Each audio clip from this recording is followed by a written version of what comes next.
Fala pessoal, Carlos falando, tudo bem com vocês? Bom, gente, no vídeo de hoje nós vamos aproveitar a oportunidade para poder aprendermos a fazer uma análise de risco de um determinado ativo. Eu tenho, como vocês sabem, uma carteira de fundos imobiliários, porém eu estou muito posicionado em papel, fundos de papel, e eu preciso fazer um remanejamento desses recursos para fundos de tijolo, porque como nós sabemos, a Selic ela está em vias de começar a cair e quando a Selic cai, a bolsa sobe. E aí eu quero pegar um pouco dessa subida, dessa valorização nos fundos de tijolo. A situação da minha carteira atualmente é essa que vocês estão vendo aqui na tela. Eu tenho cerca de 85% dos recursos alocados em fundos de papel e cerca de 15% alocados em fundo de tijolo. Eu quero rebalancear isso, tá certo? Então, vou mostrar para vocês o raciocínio que eu fiz, de onde esses recursos vão sair e tudo mais. Só lembrando para vocês que eu não estou recomendando compra nem venda de nenhum ativo para vocês. Estou apenas compartilhando aí os meus erros e acertos no mercado financeiro. Se isso for te agregar de alguma forma, não esquece de deixar o seu like, se inscrever, compartilhar o vídeo.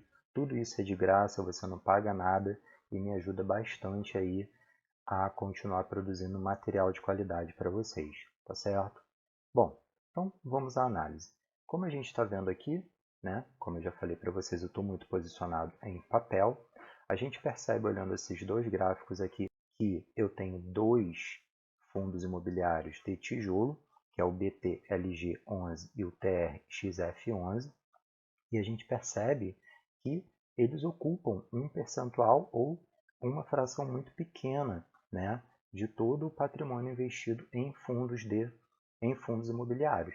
No gráfico à direita, que é o gráfico por ativos, repara que aparecem os fiagros, que eu também tenho, que é o VGIA11 e o XPCA11. Depois de um raciocínio, uma ponderação, eu acabei optando por sacrificar um dos dois fiagros que eu tenho, que é o VGIA11 e o XPCA11, e eu vou mostrar para vocês então qual foi o raciocínio que eu realizei para fazer a análise de risco da carteira de CRAs desses dois fiagros, tá? E qual foi a minha decisão. Bom, vamos começar então dando uma olhada rápida nos indicadores desses dois fiagros. Eu tenho aqui o VGIA11. No momento da gravação desse vídeo, preço da cota R$ 9,44. Dividend yield dele nos últimos 12 meses, 18,81%, o que significa que ele pagou R$ 1,79 por cada uma das cotas nos últimos 12 meses, ou seja, é um dividend yield muito alto. É um fundo que tem mais de 83 mil cotistas, está com P sobre VP no preço justo, repara que está com P sobre VP igual a 1. Ele tem um patrimônio líquido de mais de 821 milhões de reais, portanto é um patrimônio robusto. O rendimento mensal médio dele nos últimos 24 meses foi de 14 centavos, portanto muito alto. Tem uma liquidez média diária de mais de 4 milhões de reais e no dia 20/6 ele vai pagar 14 centavos por cada uma das cotas, o que equivale a um rendimento mensal de 1,42%. Vamos dar uma olhada agora no XPCA11. Preço da cota dele no momento da gravação do vídeo, R$ 9,56.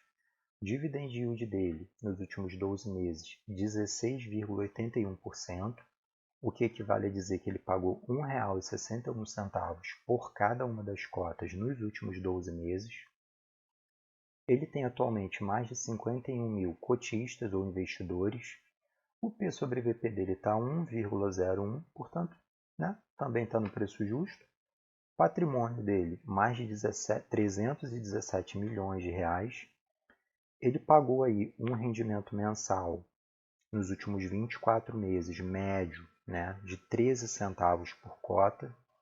Tem uma liquidez diária média que beira aí os 2 milhões de reais e pagou no dia 15/6 11 centavos por cada uma das cotas. Então, olha só, o primeiro raciocínio que eu fiz foi no relatório gerencial do XPCA11, peguei a carteira de CRAs dele, que é essa carteira que a gente está vendo aqui no momento, e nós temos que prestar atenção nessa carteira nas duas colunas em vermelho. A coluna de risco, que no caso são as empresas, tá? Atreladas aos CRAs, e o percentual do PL, que é o percentual do patrimônio líquido que cada CRA desse compromete. Então, por exemplo, logo ali o primeiro CRA ali, né, que é o do Cierens, ele compromete 10,7% do patrimônio líquido do fundo. O segundo seria o Bruno Melcher, ou Melcher, né? Ele compromete ali 9,5% do patrimônio do fundo, tá? E assim por diante. Então, vamos analisar o próximo quadro. Bom, então o que eu fiz? Eu ampliei, coloquei setas coloridas. Cada cor representa uma empresa, então você vai perceber que, por exemplo, eu tenho dois CRAs com a mesma cor de seta. É porque são CRAs diferentes, mas da mesma empresa, né? Aconteceu ali na seta azul, na seta verde, na seta marrom e assim por diante. Então, o que nós temos aqui olhando para esses CRAs? Nós temos 7 empresas que correspondem a 10 CRAs e a situação é a seguinte: essas 7 empresas elas comprometem 57,6% do patrimônio líquido do fundo. O maior comprometimento está relacionado a Cierens, que é 10,7% do PL, corresponde a 33,92 milhões de reais. Muito bem. Essa carteira de CRAs do XPCA 11 ela está com um problema, que é com relação à usina Ster. A usina Ster ela pediu recuperação judicial, como a gente está vendo aqui, né, nessas manchetes aqui. Bom, vamos voltar lá no portfólio. Repara esse retângulo vermelho aqui embaixo, ele destaca exatamente o CRA da usina Ster e destacado em amarelo eu tenho o percentual do PL que esse CRA compromete. E a gente percebe que é de 1,6%. Então, nessa carteira de CRAs aqui, o CRA que deu problema, que é o da usina Ster, compromete 1,6% do PL do fundo. Muito bem, vamos continuar. Aqui agora eu tenho a carteira de CRAs do Vigia 11. E a gente percebe nesses destaques aqui que eu fiz o seguinte, de novo, cada cor representa aqui uma empresa, tá? Então, por exemplo, o retângulo vermelho representa a empresa Bela Agrícola, né? E essa empresa ela tem 2 CRAs. Mas logo de cara a gente já toma um susto com o percentual do PL comprometido com esse CRA, 27,14%. Então, uma única empresa em um único CRA já compromete uma fatia de 27,14% do PL do Vigia 11, que é o CRA da Bela Agrícola 2. Continuando, se a gente pegar, por exemplo, Fiagril, repara que essa empresa Fiagril é o retângulo em azul, ela tem 4 CRAs. Esses 4 CRAs correspondem a 56 milhões, mais 64 milhões, mais 58 milhões, mais 78 milhões do patrimônio do fundo. Então, repara que é somente essas duas empresas, né, elas já comprometem uma fatia considerável do patrimônio do fundo. Se eu olhar para o quadro verde, né, que é a Cotribá, é mais 121 milhões, 14,80%. Se eu olhar para o preto, né, que está sinalizado com essas setas amarelas, são 3 CRAs que correspondem a 50 milhões no CRA do Languiru, mais 25 milhões no CRA do Languiru 2, mais 23 milhões no CRA do Languiru 3. Muito bem. Então, o que eu destaquei aqui?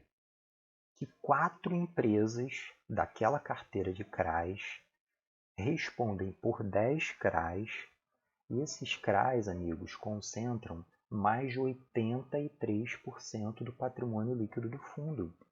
Então, o que a gente conclui aqui? Que 705 milhões do patrimônio líquido do Vigia 11 está na mão de 4 empresas, através desses 10 CRAs. Tá certo? Bom, o Languiru, que é o último que eu destaquei aqui embaixo, esses 3 CRAs, eles comprometem mais de 98 milhões do patrimônio, tá? Corresponde a 12,05%. E o problema é o seguinte, olha aí, ó. A cooperativa Languiru, ela está com um grave problema financeiro, está com uma dívida que passa de R$1 bilhão, está pedindo ajuda para o governo, tá certo? Está pedindo renegociação aí, porque está à beira do colapso, tá? Até o presente momento, pelo que foi descrito no último relatório gerencial, eles estão adimplentes, mas estão com dificuldades. Então, assim, vamos fazer um comparativo aqui. O CRA que deu problema lá no XPCA11 comprometia 1,6% do PL do fundo. O CRA que deu problema aqui no Vigia corresponde a 12,05% do PL do fundo. Então, gente, o que a gente está percebendo aqui? Que com relação a essa concentração de recursos em CRAs e empresas, o Vigia está num patamar de risco maior do que o XPCA11. Então, esse é o primeiro critério que eu utilizei, tá certo? 4 empresas estão consumindo aqui 83% do capital do fundo, no caso do Vigia 11. Tá? Então, já tem uma desvantagem aí, a meu ver. Segundo critério que eu utilizei foi a alavancagem. Repara que na carteira de CRAs do Vigia 11, o patrimônio líquido dele, aqui no retângulo de baixo, vermelho, é de 821 milhões, né? Pouco mais de 821 milhões de reais, mas ele está operando com 924 milhões de reais. Pouco mais de 924 milhões. Ele está operando com um capital que não é dele. Ele está alavancado em 12,60%. Já se a gente pegar a alavancagem do XPCA11, é zero. O fundo está operando no mercado apenas com o patrimônio dele. Então, qual é o problema da alavancagem? A princípio, nenhum. Né? Essa é uma prática recorrente no mercado. Os fundos fazem isso. Eles acabam operando com um capital maior do que o deles. Não todos, alguns. O XPCA11, nesse momento, por exemplo, não está fazendo isso. Mas qual é o problema? O problema é o endividamento, cara. Nesse momento, para o meu critério, eu acho que a alavancagem do Vigia coloca ele de novo num patamar de risco maior do que o do XPCA11. Muito bem. Então, minha decisão. Optei por sacrificar o Vigia, tá? Então, vou vender as cotas do Vigia e vou pegar esse capital e vou transferir para fundos imobiliários de tijolo, buscando aquele equilíbrio que eu falei para vocês no início do vídeo. Situação atual, tenho 155 cotas desse fundo, total investido, custo médio 9,80, último preço 9,45. Então repara, se eu vender agora, eu terei um aparente prejuízo, ou seja, eu terei um prejuízo, só que tem um porém. Repara que eu tenho recebido proventos desse fundo. Já recebi R$ 60 até o mês de maio, no quadro de cima, tá? E no quadro de baixo a gente percebe que eu tenho R$ 20,92 para receber de proventos agora no dia 20/6. Então, somando esses dois, o que eu recebi com o que está provisionado, que eu vou receber, dá R$ 80,92. Se eu subtrair o prejuízo da venda das cotas do total de proventos que eu recebi, eu saio com um saldo positivo de R$ 25,12. Então, gente, esse recurso, tá? Ele vai ser alocado na compra de fundos de tijolo. Se o vídeo te agregou, te ajudou de alguma maneira, não esquece de deixar o seu like, se inscrever, compartilhar o vídeo. Não custa nada, é de graça e você ajuda muito o canal a crescer. Te agradeço aí pelo seu tempo, pela sua audiência, um forte abraço e até o próximo vídeo, galera.